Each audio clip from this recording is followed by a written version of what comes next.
This particular drive here, coming out of this plant, 62 years.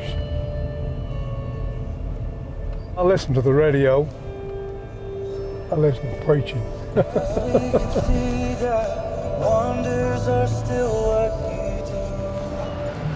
I'm Billy Ray Bell, team leader, General Motors. I hired in October 3rd, 1962.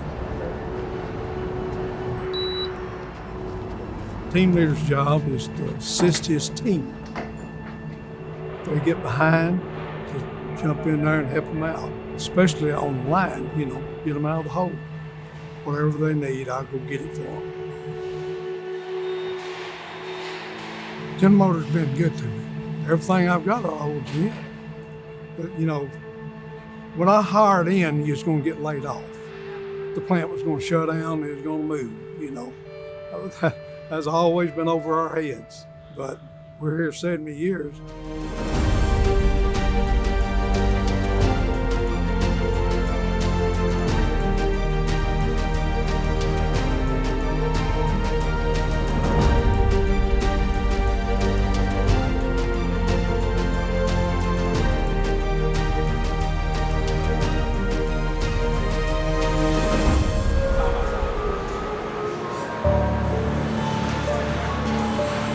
Personally, I think the GM story is one of longevity, endurance from one aspect, but it's also one of being a leader. John Urbanik, I'm the Plant Executive Director here at Arlington Assembly. We are a large, high-volume, full-size sport utility manufacturing complex. We are extremely fortunate to build exceptional products that are our full-size sport utilities, GMC, Cadillac, and Chevrolet. We do have a very busy schedule here, working 6 days a week, 24 hours a day. We've got over 5,000 people here, GM employees, and they play a critical role in us delivering high-quality vehicles to our customers. The storied history of Arlington Assembly, how it actually landed in Arlington, and the commitment of GM and the community to work together, it is a legacy. I'm Victor Vandegrift, and my grandfather, W.T. Hooker Vandegrift, and my father, Tom Vandegrift, were instrumental in bringing the General Motors plant here to Arlington, Texas, way back in 1951. I'm OK Carter. I've been involved with the newspaper business, mostly with the Star Telegram, the Arlington Citizen Journal, in Arlington since 1972. If you know the story, Fort Worth had a General Motors plant over near the Trinity River. It flooded. Then there was some taxes to take care of the flooding stuff, and General Motors decided to end that plant, which they did, I think somewhere in the 30s. Mayor Vandegrift, who in 1949 was not mayor but was president of the Chamber of Commerce, and his father, Hooker Vandegrift, they had the local Chevrolet dealership, and through their connections they learned General Motors wanted a sort of mid-America location. My grandfather had gotten wind that there would be very high potential that the Dallas-Fort Worth area would get a General Motors plant. He thought there was a huge opportunity for Arlington. We had a lot of vacant land. We were midpoint between the two cities. And thinking somewhat selfishly for his community and his business, that if it was here and they had a big plant here, all those employees, that would mean more car sales. And it would certainly be a higher, more robust city. If we go back to, say, 1950, when we don't have a General Motors plant, Arlington really is kind of like three stoplights between Dallas and Fort Worth. The joke used to be that it's the hyphen between Dallas and Fort Worth. So it wasn't a place that people thought much about. One of the planks of that plan was his son ran for mayor against a very popular incumbent. His name was B.C. Barnes, and my dad beat him. He was elected in March of 1951 at the ripe old age of 25 as the mayor of Arlington, Texas, and then went to work. And by the end of March, he was in Detroit talking with General Motors. This is about the same time where Amon Carter in Fort Worth, who is the Star Telegram publisher, also learned about this. So they both began to sort of try to attract it. And Amon had a location in Fort Worth in mind, and Tom had a location, of course, in East Arlington. So I'm extremely hopeful that we will move forward and use these facilities not only as the assets they will become, but as springboards to other great achievements. He was talking to him in March, and they announced at the end of the summer, I think in August, to come here. And so you're talking about a matter of months. That's a quick win, so to speak, because they'd been researching this for a long time and just shifted to Arlington in their focus, but they were already coming here. Whereas the Rangers was a 13-year battle to get a team to come here, which ultimately became the Texas Rangers.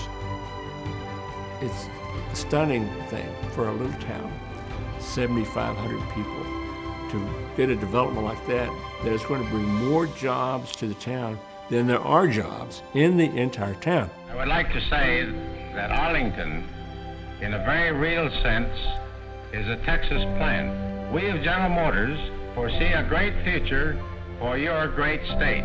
Part of his pitch to GM is go to Dallas and Fort Worth will be mad, go to Fort Worth and Dallas will be mad. We're a nobody in Arlington, come here and everybody be happy. Well, they were not happy. Amon wanted in Fort Worth, obviously. But my father did a couple things that were, I think, very smart right immediately. First off, he went to both chambers of commerce, and he talked about being between the devil and the deep blue sea. He wasn't going to tell which was which, but he was telling them that about the great success that Dallas, when he was in Dallas talking, or Fort Worth when they were talking, when he was there, about their success. He didn't talk about my success or Arlington's success. It was their success, the region they had built up as they did. And so when they did the groundbreaking, he had people from Dallas and Fort Worth. They were the ones putting the shovel in the ground in Arlington. I will give Amon Carter credit. He came out, you know, he helped with the first spade of dirt. Vandegrift was the MC. Those kind of stories where you compete with each other, but in the end that you collaborate and you're happy for each other, that doesn't happen a lot of places. Now fast forward 3 years, by this point, when the plant opened, Amon Carter got the first car coming off the line. The first car they had, I think, was the Pontiac Chieftain, rolled off the line in 1954.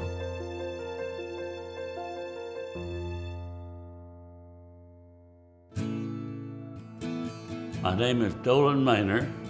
I was born in 1922, and I'm a former city council member. Geraldine Mills, Arlington Historical Society. We didn't realize the enormity of it, how big it was and what it would do. We worked at Southern Industrial Steel Company, located where the police station is now in jail, right on the tracks on Cooper and Division. When they'd have a changeover, they'd have new racks they needed and all kind of fixtures. We built a lot of that for them. Every little business got something from General Motors. It was a big deal. It was the first company that paid decent wages for people in 1954. My favorite story with General Motors was when Tom Vandegrift was talking to them about their future needs. And part of the sell job to General Motors was that he assured them that the tracks land were all available. The city limits were like maybe New York Avenue to the east, and after that, you know, there was nothing out there except farmland. He worked hard with the citizens that owned their little farms and businesses there, and most of them agreed to sell. A few that didn't, grandfather made deals with them for cars. There was one person who traded in every year for as long as I'm alive, and I think they lived another 30 years and kept getting a car from the car dealerships. When he saw their water consumption projections, and at the time Arlington was totally on wells, and he looked at it and he thought, we can't give them all the water. He assured them there was an ample water supply, so he had to make that happen, and they obviously did in Lake Arlington. In 1949, the Dallas-Fort Worth area had floods. You've probably seen the picture of the water on the second floor of the Montgomery Ward building in Fort Worth. But what's funny about it, that's the last time it rained until 1957. Now, I'm exaggerating. I mean, obviously it rained some, but we had all dry years up till the floods came again in 1957. And that's when we built Lake Arlington. We were building that at a time where we were in a drought, and then all of a sudden he gets like the equivalent of the Great Flood come in and fill it up fairly quickly. All the hydraulic engineers estimated that it would take 3 or 4 years of normal rainfall for the reservoir to fill. Filled in 3 weeks. And then he promised a highway through there, that it was on the plans. It was not on the plans. He'd gone around the country and looked, and he'd seen a toll road that had been built in New Jersey, and that was kind of the first that he was aware of and seen. So he convinced Governor Shivers to let him a shot. But there's no 20, there's no 30. You've got Division Street, which is US 80. So it's just another place along the way. The world was different then, and there was a man named DeWitt Greer who was kind of like J. Edgar Hoover of the Texas Transportation Department then, but he convinced DeWitt Greer, but he said, they're not gonna lift a finger at TxDOT, you make it happen, and he did. He figured out how to do that, and that ultimately morphed into what we know today as the North Texas Tollway Authority. I can remember shortly after the plant opened, we needed to build a hospital in Arlington. We had none at all at that time. We had to ask for money. We had to do it ourselves. General Motors Corporation gave far and away the greatest single donation toward the culmination as it developed of that goal. He kept pushing the needle, and when somebody would say, I need this, or I don't need this, he'd make those things happen because he wanted that business, that person, that enterprise, this endeavor to be here.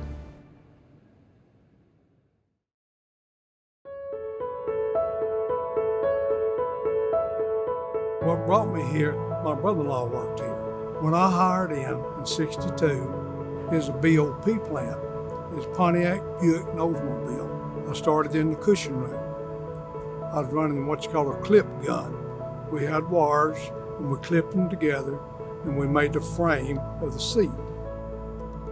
First started here, I was 19 years old. We just couldn't believe the money we made with what education we had. Of course, we worked for it.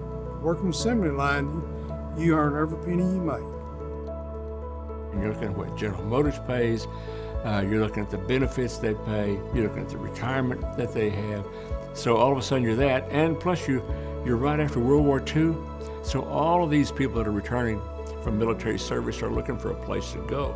Everybody was looking for a job, and they was proud to get one. Once you have a General Motors job, you tend to keep it for a while. When you have 3 and 4 different generations of families come work for the same company, it builds upon a foundation that not only do they take pride in the work that they do, but they love the company and love what they do so much that they want their kids and their grandkids to do it also. Kenneth Hines, I'm the UAW Local 276 shop chairman. Grady Pointer. My name is Justin Griffith. I'm an electrical team leader in body shop. My name is Crystal Jacobs. I am a team leader in material. It started as a kid, General Motors impacting my life. I had an incredible childhood. We went on vacations every year because my dad worked for General Motors in Oklahoma City, and they got 2 weeks off of work every year, and we traveled. So he came down here to Arlington, and one day he told me that they were hiring, and I had no choice but to put my name in for the running.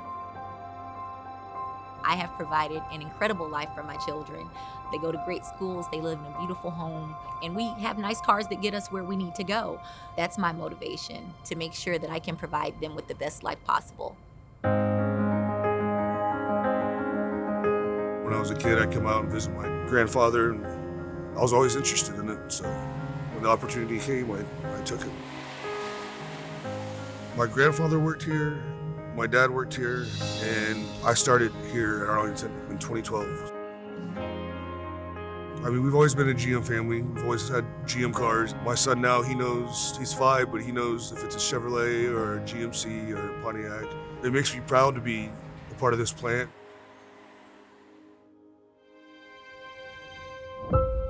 I'm from Arlington. Well, I started at age 20. I was going to UTA.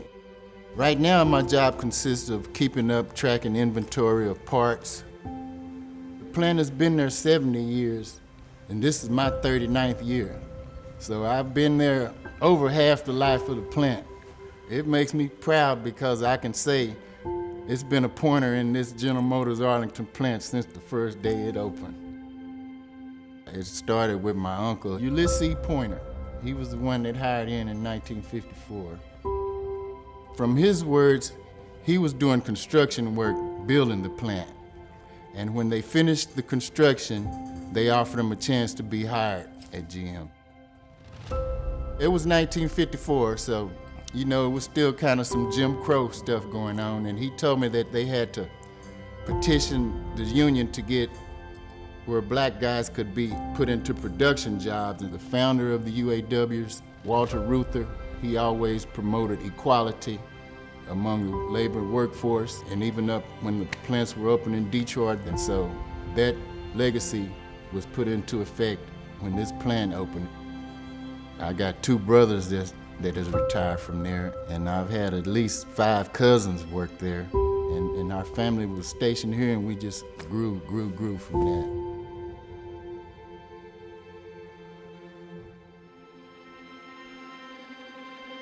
Arlington's really grown.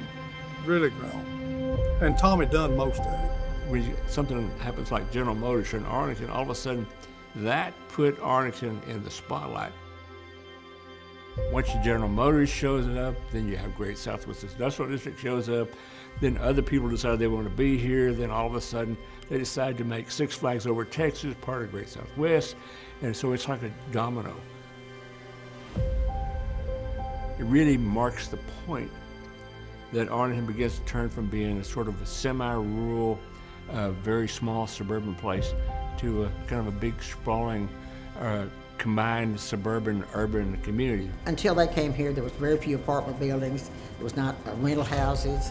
Everybody made their fortune during that time. Builders, developers, lumber companies, real estate people. It just boomed. Arlington is growing at an amazing rate. General Motors was the catalyst that made Arlington be the first city that exploded and became the DFW region. And for us to get a giant industry to come our way, it was a turning point in our history. The fact that you have General Motors not only that's here, but that we almost lost it, it really makes it even more remarkable because if you look what's happened to automobile plants all over the country. They're hard to get and they're hard to keep. I'm Richard Green, and I had the great privilege of serving as Arlington's mayor from 1987 to 1997. There were some really pivotal years in the history of our city. I'm Elsie Odom, former council member and mayor of the City of Arlington. My name's Trey Yelverton. I'm the city manager with Arlington, Texas. Merry Christmas. Christmas was approaching in 1991. In January of that year, the voters showed up in record numbers, and we were able to keep the Texas Rangers in Arlington and maintain the city's major league status. And so we were then ready to move on with all the other sort of ordinary service delivery systems of the city. My assistant walks into my office early in December and says, Chairman Stemple is on the phone. And I said, oh, great. He always calls at Christmas to Plant City mayors and wishes us a Christmas greeting. And that's what I thought he was calling about. And so I picked up the phone and I said, Mr. Chairman, how are you doing? He said, well, I'm doing okay, but our company is not. And I need to alert you to a situation that could very well impact the city. GM's chairman, Robert Stemple, said either the Arlington plant or the Willow Run plant in Ypsilanti, Michigan would close. And he said, we're building the Caprice in 2 plants, and we're not selling enough of them to really keep one plant going full time. So we're going to shut down one of the plants, Mayor, and it's very likely going to be yours. I remember the night I was on second shift, and I got out, turned on headline news. City officials in Arlington and Ypsilanti continue to work away. My husband worked there. We were like, oh, we're gonna starve to death. He's gonna lose his job and all that. The plant was gonna shut down and it was gonna move. I began to try to collect myself into figuring out what are we going to do. The first thing that we did actually later that day was to call an emergency city council meeting. And in fact, that had not been done before. I decided that every member of the council needed an assignment in some category of the work that lay ahead. That disturbed us all. We just couldn't think of GM leaving Arlington. It certainly was a matter of the impact of closing that plant that would have on the local economy if that happened. But it also had an intangible factor to it, and that was how the city became prominent in the region and really in the whole state. We did everything we could. Talked to everybody we knew, particularly those who had some influence. We have more to offer than anyone else possibly could. Green put together really quite a remarkable coalition. Ultimately involved Governor Ann Richards, Senator Lloyd Benson, who was chairman of the Senate Banking Committee that all of the funding legislation moves through. And so we got to talking about economic development incentives. That was something that the plant certainly was interested in, particularly in a recession, that wherever they could save any money, they would be interested in doing that. We intend to help GM sell their vehicles fueled by compressed natural gas. If GM keeps its Texas assembly plant open and builds those vehicles here. The net result of what we're doing is that as the car rolls off the assembly line, there is less cost in it because of these initiatives. Our plan will save jobs, create more jobs, because Texas is the largest producer of natural gas in the world.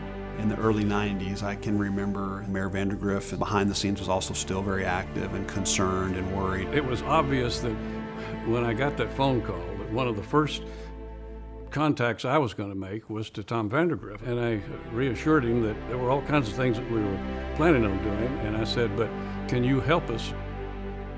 He didn't take the lead in the sense of try to be the Arlington leader, because at this point, that was Richard Green, Mayor Richard Green. But he certainly willingly accepted the assignment from Mayor Green to be a lead dog, if you will, towards keeping the plant here. He would later describe how he and Antoinette, that's his wife, would be driving on 360 at the overpass there at Divisions overlooking the plant. And he said we pulled off to the side so we'd get out of the traffic lanes, and we looked at the plant and wept. And so that was kind of an emotional explanation to me, and I think it was even more motivational in the sense that the last person in the world that you'd want to disappoint would be Tom Vandergriff. I remember the General Motors plant, particularly the line workers there, just really believed in him. He used to come to our union meetings. Yeah, Tom did. Yeah, he's a very well-liked person. I'm hopeful that the governor's incentive will be just the momentum we need to make sure that it stays where it belongs. That plant belongs on Abrams Street in Arlington, Texas. There was a lot of anxiety, with the workforce, but we knew the City of Arlington was doing everything they could with incentives. Even the state of Texas was doing everything they could to incentivize GM to keep this plant open. And even the local union started participating in the conversation. One of the key elements in the strategy was to work with the local UAW chapter. So talking to the local chairman, I said, I think what the company wants to hear is cooperation, the promise of efficiency, the lowest possible cost, the highest possible quality. And they said, yeah, we think that that's all really important. I feel like the workforce, the union management relationship, the location are excellent selling points. The local union voted in work rule changes that would adjust work shifts in case of expansion. The other plant that was in play was in Ypsilanti, Michigan, right outside of Detroit, the Willow Run plant, which was a major historical plant in the life of General Motors, and prior to that with Ford. In fact, during World War II, that's where all the bombers were being built, was in that plant. So there was a lot of history associated with that as well. And wondered if that was going to factor into their decision, and if so, then how could we offset any of that? Meanwhile, the city of Ypsilanti refuses to be intimidated by all the activity in Arlington. You know, they say they do everything big in Texas. Maybe just talk. At a recent town meeting there, residents presented their ideas for keeping their plant operating. But their approach is focused on teamwork, not tax breaks. And Stemple says that's the way he wants it. If it's good for the state of Texas, do it for Texas. If it's good for the community of Arlington, do it for Arlington. But don't do it for us. We also decided that we needed an image of the entire community behind the effort to keep the plant open and running. And we came up with the idea to develop a bumper sticker, and maybe that would allow the residents of the community to show their support for it. And they put that bumper sticker on their cars, and you could see it all over town about General Motors being the heartbeat of Arlington, a takeoff on their slogan at the time that GM was the heartbeat of America. The governor left Arlington City Hall gripping one of those prevalent bumper stickers proclaiming "Keep GM the heartbeat of Arlington." Now there's a billboard on Interstate 30 touting the same thing. Arlington had sent a message of total cooperation, of commitment to the future of the plant. In the meantime, the strategy in the Ypsilanti plant was quite different. Their union leaders were promising lawsuits and threatening work stoppages and penalties that the plant would put on the company if they tried to close that plant. And so it was going to be maybe 90 days before the company decided what they were going to do. It's been a long wait for the 3,800 workers at Arlington's General Motors plant. They've been on pins and needles since December. On that fateful day when that decision was announced, we all convened at City Hall and wound up making shocking news in some parts of the country. The Willow Run Assembly Plant in Ypsilanti, Michigan. Production of these vehicles will be consolidated with the production at the plant in Arlington, Texas. That was great news and a relief. That's everybody happy now, ain't it? The news, we done got the good news. It's a good feeling to know it's all over, that we actually, come through a head. Everybody just kind of sigh of relief that, they've been telling us for months now one or the other's going to get shut down. Everybody's been like hanging over a ledge. We're dealing with the city's largest private employer. We're dealing with the city's largest property taxpayer. All the families and generations that went through that plant, and that was at risk. It would have been devastating to have lost the company. I think there's a distinct possibility that Six Flags would not be here. I think there's a distinct possibility that Texas Rangers would not be here, which would therefore probably mean that the Cowboys would not be here. The real miracle worker then, frankly, is Richard Green. My assignment as mayor was to serve the people of the community. And we certainly were convinced that it was in the best interest of the city to keep that plant open. And so having to be able to say that we achieved the results that we wanted is indeed very satisfying. But there is no celebration in Arlington. Instead, there's a great deal of compassion for fellow GM workers in Michigan. Our joy, however, is tempered by the fact that our fellow employees and friends at Willow Run are ceasing operations. The mood in Michigan is predictably depressed, especially since most of the Willow Run workers assumed they would win this battle. About 90% of people thought we could make it, and it didn't happen. It's like somebody knocked the hell right out of you. That's how I feel. It's just hope. What that led to, we got a lot of transfer of people from Michigan, the plant that they shuttered. We welcomed them in, and they've been great. We made a lot of friends. It just worked out good. I'm sure they didn't want to have to move, but they really like Texas. When we got here, we asked ourselves, amongst us we talked, and we came to stay. And we happen to like it here. The announcement to keep the plant open was going to be pretty short term because they were still building a car that wasn't selling well.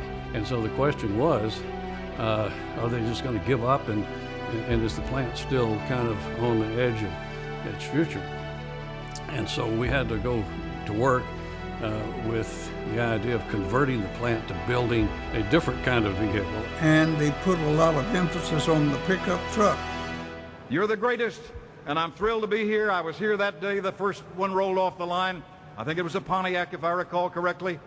So it's nice to be here now. It'll be still nicer to come back next year and see that first truck unit come off the line. They started bringing in the heartbeat of Texas, which are the trucks and the Suburbans and the Tahoes and all the things that were important, and that plant thrived. We're thriving so well, we work 3 shifts, and we still can't build our product enough to keep people satisfied with them. Ultimately emerged into what they're doing today, which is building SUVs of all the General Motors brands. They're rolling off a vehicle a minute. I always wonder, well, how long does it actually take from start to the roll-off? 24 hours to build the awesome vehicles that come out. We got labeled the most productive and the most profitable assembly plant within the world. When I hired in, basically the automobiles we were building were handmade. Ever since around in the late 90s, robotics have been introduced to the plant. In reality, they're doing the work that was really physical and stressful and ergonomically, hurtful to your body. You look at the robotics, the state-of-the-art manufacturing, the way they've changed technology over the years, the way they paint cars, the electric vehicles.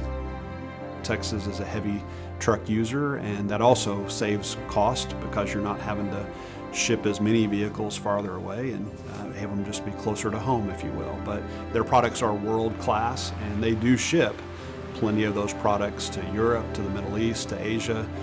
They're very high-demand vehicles that they produce here. If I see someone at Walmart, I said, nice truck. And I said, we build that here in Arlington.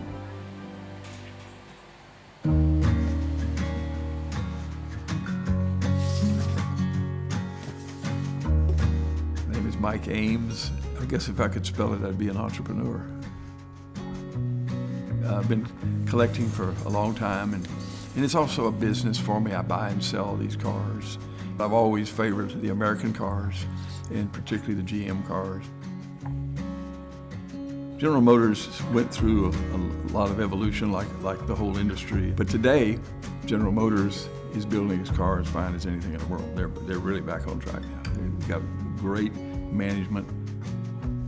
In the evolution of the auto industry and of autos themselves, and we continue to lead in that evolution. And really here at Arlington, again, we are very fortunate to build products in our full-size sport utilities that our customers are so passionate about. Just in the last 10 years, they've invested over $2 billion into that plant. They could have built a brand new plant for that kind of investment. So as they have grown the footprint of the building, as they've automated various kind of robotic materials, as they've brought certain things on campus, if you will, such as the stamping of fenders. We're so appreciative of their continued innovation and investment to keep the plant viable, productive, highly efficient. I still believe to this day it took visionary people and political leadership to say we got to keep it, but those workers made it happen. And the result of what's happened since, in the decades that's followed, is just amazing. We could build anything that's seen. We didn't say, no, we don't want that, or we didn't want this. And then good quality work, too. It's the membership. Whatever hurdle or problem that comes across, we find a way to get it done. And we've done that time and time again. They are the reason that we are as successful as we are.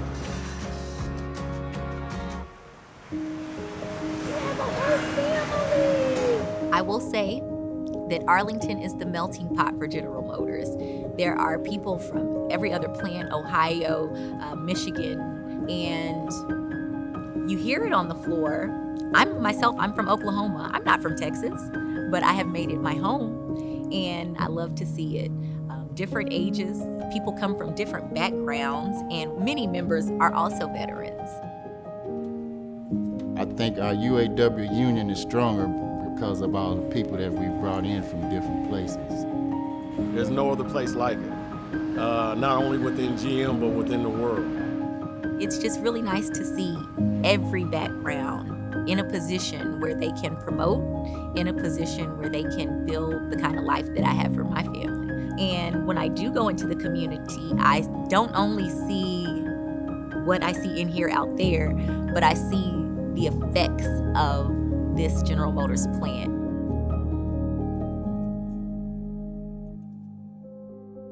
My name is Sue Phillips. I'm the grateful and proud resident of East Arlington. General Motors was having an impact since the day it came here. Most all of this original housing stock, people either worked at General Motors or they knew somebody that did.